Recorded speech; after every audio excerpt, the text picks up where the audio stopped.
Математикадағы ең күрделі тақырып тригонометриялық теңсіздікті менімен бірге 1-ақ минутта үйреніп ал.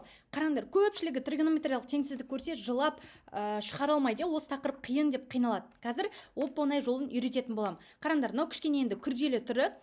Всегда бірінші шеңбер сызып аласың теңсіздік кезінде. И таңбаларын жаттап алсаң болды. Синус бізде бірінші, екінші ширекте плюс, үшінші және төртінші ширекте минус. Енді қара, төбірасы 2 бөлінген 2. Синус қай градуста төбірасы 2 бөлінген 2 тең? Ол бізде 45, иә? 45 дегеніміз пи бөлінген 4. Пи деген 180, 184-ке бөлсең 45 градус. Бірінші 45 градусты белгілеп алайық. 45 деген ровно 0 градус нау болса, 45 деген нау, иә? Тең жартысы. Нау бізде 90, нау бізде 180. Ол бізде пи, иә? 45, мына жерде пи бөлінген 4, ровно жартысы тұр. И бұл бізде қандай? Просто знагына қарайсың. Просто кіші деп тұр. Сол себепті бұл боялмайды. Яғни бұл жақшасын, ең соңғы жақшасын шешеді. Ол өте маңызды нәрсе. Келесі, енді всегда теңсіздік шешкен кезде екі шеті болу керек. Екінші шетін табу үшін, қазір айтамын, жаттап алсаң болады. Екінші шетін табу үшін былай жасайсың. Мына жерде қара, мынандай ғана арақашықтық тұр ғой. Мынау бізде 45 болып тұр. Енді келесі градусты табу үшін 180-ге қанша жетпей тұр? Мына жерді табу үшін 180-ге 45 жетпей тұр. Яғни 180-нен 45-ті азайтсаң қанша?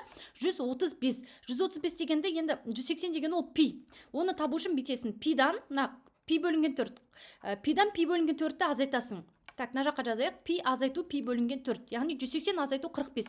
Я, пи, так, ортақ бөлім 4 болады. Мына жақта 4-тен берем. Сонда 3 пи бөлінген 4. Яғни 135 дегеніміз 3 пи бөлінген 4 екен. Оны жаттап аласың, көп практика жасасаң. 3 пи бөлінген 4 болды.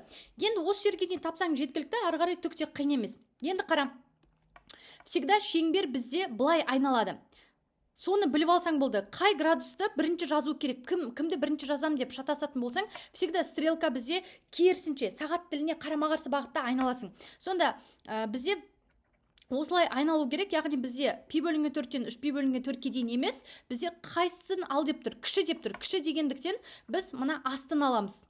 Минус жатқан аралықты бізде жауапқа аламыз. Сонда кімнен кімге дейін жүру керек? Если мына жақта үлкен деген таңба тұрса, онда жауабы пи бөлінген 4-тен 3 пи бөлінген 4-ке дейін болатын еді. Бірақ бізде кіші деп тұр ғой. Сол себепті 3 пи бөлінген 4-тен, міне 3 пи бөлінген 4-тен бастап пи бөлінген 4-ке дейін. Бірақ қара, бізде шеңбер бойынша айналған кезде кішкентайдан жоғары қарай айналамыз. 3 пи бөлінген 4 деген ол 135. Сонда 135-тен 45-ке дейін бара ма? Бұл қате жауап. Осындай жағдайда өте күшті лайфхак айтам, есіңде болсын. Мына бірінші точка всегда екінші точкадан кіші болу керек. Бірінші точка всегда екінші точкадан кіші болу керек деген нюанс бар. Осын жаттап алсаң, если сенде бірінші точкаң үлкен болып кетсе, жаңа айттым ғой, бұл бізде кішкене күрделесеп, всегда сол точканы 2 пидан алып тастай саласың. Болды, осыны жаттап алсаң болады. Барлық точканы 2 пидан алып тастайсың. Ортақ бөлім 4, мына жаққа 4-ті берем, 4 2 8, 3-тен 8-ді азайтсақ минус 5 пи бөлінген 4.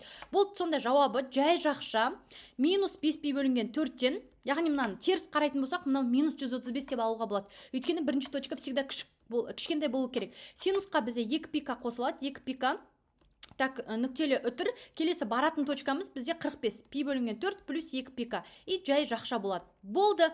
Осы жауап дұрыс жауабы. Тағы да осы сияқты есептерді, тригонометриялық теңсіздіктерді, функция, геометрия сияқты күрделі тақырыптарды түсінбей қиналып жүрсең, оның барлығын оңай тілмен түсінуге болады. Ең бастысы ұстазбен дұрыс курсты таңдау керек. Математика қиын емес, тек қана дұрыс курспен дұрыс ұстазды таңдай алу керек. Егер курсқа тіркелгің келсе, төмендегі номерге жазып, толық ақпарат алсаң болады.